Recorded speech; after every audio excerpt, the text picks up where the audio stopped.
जागृत हो रही है, तो हमारे ठाकुर की बात हो रही है, हमारे प्रभु की बात हो रही है।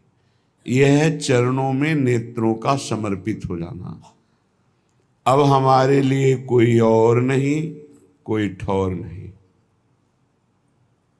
ये परिपक्व अवस्था है। इंद्रियां चंचल हैं, मन चंचल है, कोई फर्क नहीं पड़ेगा। इस बात को गंभीरता से समझ लिया जाए। प्रभु एक अपनेपन को ही मानते हैं, चाहे जितनी बड़ी बड़ी साधना हो। यदि कोई और है, कोई और ठौर है, तो रंग नहीं आएगा। ये रसिकों के संग से और ठौर दोनों खत्म हो जाती है। एक अनन्य आश्रय आ जाता है। ये बहुत बड़ा विश्राम स्थल है। भरोसा, आश्रय, शरणागति, अपनापन, अवलंबन, प्रपत्ति, ये सब एक ही पर्यायवाची शब्द हैं, एक ही बात है ये। और यही विश्राम है। आगे वर्णन करते हैं कि मेरा हृदय कहीं भी जा सकता है, मेरे में सामर्थ्य नहीं है, आप इसको पकड़ लीजिए तो ये कहीं ना जाए। हे हृदय आराध्य राधा वल्लभ लाल, आप अपने श्री चरण प्रकाशित कीजिए हृदय में, तो हमारा हृदय फिर कहीं किसी को अपना ना मान ले। बड़ा खतरा है यहां किसी व्यक्ति, वस्तु, स्थान को अपना मानना, और बिना माने अपने को असहाय समझता है। कोई व्यक्ति दोस्त ना हो, कोई हमारी अनुकूलता ना बने, कोई पदार्थ जो हम चाहते ना मिले, तो ऐसा लगता है जीवन अधूरा है।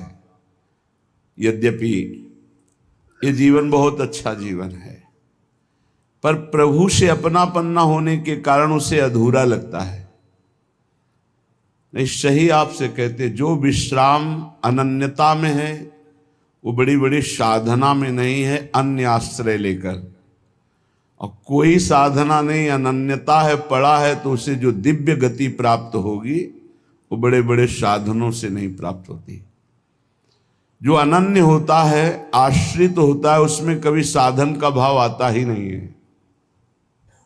देखो ध्रुवदास जी महाराज कह रहे हैं, सबे अंग गुणहीन हो, ताप व्रत नियम संयम ज्ञान विज्ञान जो बोलो, सबे अंग गुणहीन हो, ताको जतन न कोई, एक किशोरी कृपाते, जो कछु होए सो होई, सोऊ कृपा अति सुलभ नहीं, ताको कौन उपाओ, चरण शरण हरिवंश की, सहजे ही बने बनाओ। आचार्य शरणागति पर दृढ़ विश्वास, गुरु प्रपत्ति पर पूर्ण विश्वास, ये आराध्य देव तभी प्रकाशित होते हैं जब रसिकों के संग से और ठौर का नाश हो जाता है। कोई और जगह नहीं रह गई हमारे लिए, कोई और हमारा नहीं है। ये बहुत बढ़िया स्थिति है। आप इसको हृदय में धारण करने की चेष्टा कीजिए, विश्राम मिल जाएगा। एकदम शांत हृदय, कोई चंचलता नहीं, कोई लाभ हानि का प्रभाव नहीं, किसी भी तरह के किसी द्वंद्व का प्रभाव नहीं। बहुत ऊंची, बहुत पवित्र, बहुत महिमामयी कृपा से प्राप्त होती है स्थिति। अपने इष्ट के अनन्य हो जाना, कोई और ठौर नहीं, कोई और नहीं। दुख सुख की बातें हम जिससे कर सके, कोई और नहीं। यही है राधा वल्लभ लाल। एक सेकेंड भी नहीं लगता ऐसे सुनते हैं। आप इनको विग्रह रूप मत मानिए, साक्षात विराजमान हैं। कई दिव्य अद्भुत घटनाएं राधा वल्लभ जी के मंदिर में ही घटी हुई, हृदय की बातें होती। एक सेकेंड भी कहने के बाद सेकेंड तब पूरा हुआ जब बात पूरी हो गई, तत्काल। बहुत कृपा स्वरूप है। अपने आराध्य देव में ऐसी प्रीति हो जाए कि हमारा हृदय बड़े से बड़े लाभ मिलने की लुभावनी वृत्ति पर भी अपने इष्ट देव को ना छोड़े, यद्यपि परिस्थिति बहुत गड़बड़ है। ध्यान देना, परिस्थिति बहुत गड़बड़ है। सामने हमें लुभाया जा रहा है कि इधर कदम रख दो, परिस्थिति ठीक हो जाएगी, हम ये सहयोग कर देंगे, ऐसा वैसा। आप कभी टूटना नहीं, बस फिर चमत्कार देखना। प्रभु की कृपा का फिर अनुभव ऐसा होगा कि आप असली में अनन्य हो जाएंगे। ये जब जैसे जैसे कृपा का अनुभव होता है वैसे वैसे हृदय समर्पित होता चला जाता है। पर माया ऐसी प्रतिकूलता पैदा करती है कि हमको अपने इष्ट देव के विधान में प्रतिकूलता अनुभव में आने लगती है, तो हमारा हृदय फिर बहुत समय लगता है अनन्य होने में। कह रहे करो कृपा मेरे ऊपर जियरा अति ही भटके। देखो, हमने बड़े बड़े महापुरुषों को देखा है, स्थिति में है फिर भी प्रभु से जब प्रार्थना करते तो बहुत दैन्य होके करते हैं।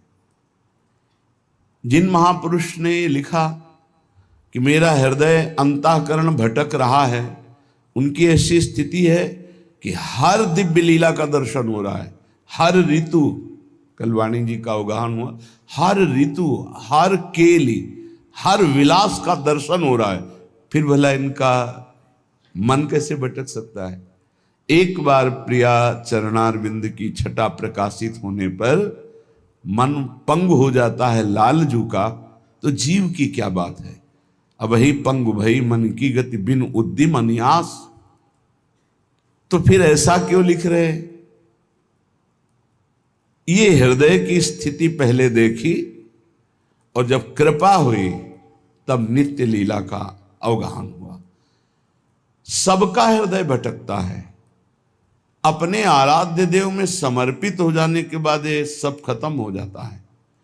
जैसे सूरदास जी दिव्य लीलाओं में प्रवेश किए हुए महापुरुष, वो लिखते मोशम कौन कुटिल खल कामी। ये उन्होंने अपने हृदय को देखा है, कुटिलता देखी, काम देखा है। फिर जब हरिजू की कृपा हुई तब दिव्य लीलाओं का दर्शन भी किया। तो ये पद कब कहाँ लिखे गए हैं उसका भाव होता है। जब दिव्य लीलाओं में प्रवेश है तब ये थोड़ी। पूज्य श्री वल्लभाचार्य जी भगवान जब सूरदास जी से का पद सुनाओ तो दैन्य पद सुना, कब कब तक घिघियाते रहोगे। प्रभु की कोई लीला का पद सुनाओ तो उनका प्रभु लीला स्फुरित हो तब तो सुनाए। तो कर कमल जे भी अभय कमल सर पर रखा, ये बड़ा चमत्कारिक होता है आचार्य गुरुजनों का कृपा प्रसाद।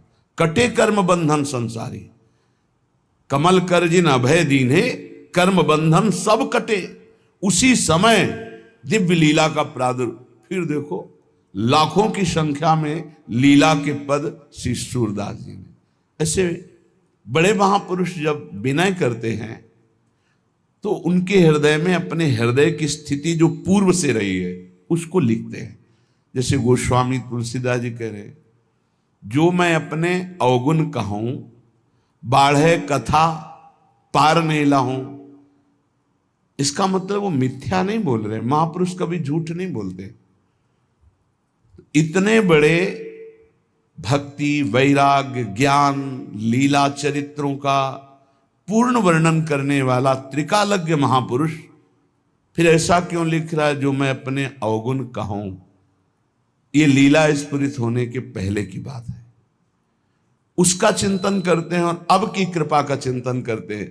तब कह रहे अगर मैं अपनी अवगुणों की कथा लिखूं तो एक ग्रंथ लिख जाएगा, बाढ़ई कथा पार नहीं लाऊं। एक दैन्यता होती है पूर्व और वर्तमान की लीलास्थ। जैसे ध्रुवदास जी प्रियालाल की दिव्य केली को देखने वाले महापुरुष, वो कह रहे हैं कि सबे अंग गुणहीन हो ताको यतन न कोई, एक किशोरी कृपाते जो कछ होए सो होई। ये अत्यंत दैन्य स्थिति महापुरुषों में पाई गई। बड़े बड़े महापुरुष, हरिवंश महाप्रभु क्वाहम तुच्छा परम मधमा, ये पूर्व और वर्तमान स्थिति इनमें नहीं है, ये दैन्य है।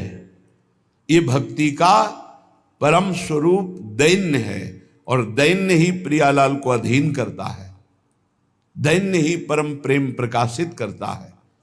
उपासक के वचन में दैन्य, आचरण में दैन्य और मन में दैन्य, तो प्रभु मिलना दुर्लभ नहीं रहता। पर यह दैन्यता आती ही है रसिकों के संग से, ये कहीं बाजार में नहीं मिलती। इसी दैन्यता में इष्ट प्रेम होता है। आप किसी भी महापुरुष के वचन पढ़ के देखो, आराध्य देव से जब बात कर रहे होंगे, जैसे भोरी सखी, कहाँ मैं कुटिल, कहाँ मैं मलिन और कहाँ आप प्रियाजू, जब आपने कृपा करके स्वीकार किया तो अब दर्शन दे दो। अपनी कुटिलता आराध्य देव की कृपा, अपनी मलिनता आराध्य देव का प्रसाद, जो परम सद्गुण परम भागवतिक, ये उपासक देखता रहता है। उपासक के हृदय में कभी अहंकार नहीं आ सकता किसी भी पक्ष से, क्योंकि वो अपने को देखता है और कृपा को देखता है। वो केवल अपने को नहीं देखता, वो अपने को भी देखता है और कृपा को भी देखता है। और अहंकारी केवल अपने को देखता है, कृपा को नहीं देखता। और प्रेमी अपने को भूल जाता है, केवल कृपा को देखता है, केवल कृपा को। उस कृपा स्थिति में किंचन मात्र कहीं कोई दोष हृदय में उत्पन्न ही नहीं हो सकता, ऐसी स्थिति होती है। हे राधा वल्लभ लाल, भटकत फिरत छाड़ी पद सेवा, खेच ले अब तटके, अपनो करी मुही कैसे छाड़ो, पकड़ी बाहु को झटके। हे प्रभु, आपके श्री चरणों का चिंतन, सेवा छोड़कर काम क्रोध लोभ मोह मद मत्सर की वृत्तियों में भटक रहा हूं। खींच लो मुझे, अब खींच लो प्रभु, आप खींच लो। यही भक्त देखता है कि मुझे प्रभु ने बचाया, और ये सच्ची कहता हूं, कितनी भी साधना कर लो, निर्विकार स्थिति केवल कृपा से होती है। चाहे उसे गुरु कृपा कहो, चाहे इष्ट कृपा कहो, ये शब्द आप हृदय में बैठा लो। निर्विकार स्थिति केवल कृपा से होती है। साधना से बचाव पक्ष चलता रहता है, लेकिन विकार चिंगारी की तरह बने रहते हैं। अगर फूस और वायु अनुकूल मिल जाए तो ज्वाला बनने में देर नहीं लगती, लेकिन वो चिंगारी बुझती है कृपा से, ये पक्की बात है। चाहे ज्ञान मार्ग का पथिक हो, चाहे भक्ति मार्ग का, गुरु कृपा ही केवलम मोक्ष मूलम, गुरु कृपा। वही राधा वल्लभ लाल जो गुरु है, वही हमारे इष्ट है। हमारे गुरुदेव ही राधा वल्लभ लाल है, राधा वल्लभ लाल ही गुरुदेव है। हरि हरिवंश भेद नहीं होई, प्रभु ईश्वर जाने सब कोई, दोई कहे ना अनन्यता, विश्वंभर सब जगा भास, जस वर्णो हरिवंश विलास, श्री हरिवंश गायो। हे गुरुदेव, हे राधा वल्लभ लाल, बहुत भटक चुका, अब खींच लीजिए। और प्रभु बाह पकड़ के रखना, फिर भी छुड़ा के भाग सकते हैं। अपनों करीमुई कैसे छाड़ो, पकड़ी बाह को झटके। नाथ अपना करके छोड़ मत देना, बाह पकड़े रहना, क्योंकि हमारी विश्वास स्थिति अपने में नहीं है। कभी किसी भी माया के आकर्षण से हम भाग सकते हैं, प्रभु मुझे पकड़े रहना। ये अत्यंत दैन्य स्थिति है, अत्यंत दैन्य स्थिति। नाथ आपका स्वभाव है, एक बार जिसे पकड़ लिया छोड़ते नहीं, पर मेरा चंचल स्वभाव है, मैं छोड़ सकता हूं आपको। तो आपके स्वभाव को जानते हुए आपकी कृपा से आपको याद दिला रहा हूं कि आप मुझे विषय दलदल से खींच लीजिए और खींच कर पकड़े रहिएगा, छोड़िएगा नहीं। अगर छोड़ देंगे नाथ तो फिर मैं भटक जाऊंगा। तुम ढिग पतित अनेकनी आए, मेरी बार क्यों सटके, जोरू धारोगे प्रभु मुँह को, सुयस बढ़ोगे झटके। प्रभु, वैसे जब हम चरित्र पढ़ते हैं तो देखते हैं कि बहुत से पतितों को आपने महान परमहंस बना दिया, महात्मा बना दिया, भगवत प्राप्त महात्मा बना दिया। नाथ, यदि हमारा भी उद्धार कर दोगे तो आपका सुयश बहुत झटके में बढ़ जाएगा कि ऐसे नीच को भी परमहंस बना दिया, ऐसे नीच को भी महात्मा बना दिया। प्रभु श्री गोवर्धन लाल जी गोस्वामी कह रहे हैं, वैसे हमारा तो बचपन भी आपके साथ ही खेलने में गया, क्योंकि पूज्य गोस्वामी वंश में जन्म हुआ तो बचपन से राधा वल्लभ लाल बालकपन सो प्रीति करी, ताही और निबाहो डट के। हमारी आपकी बचपन की दोस्ती है।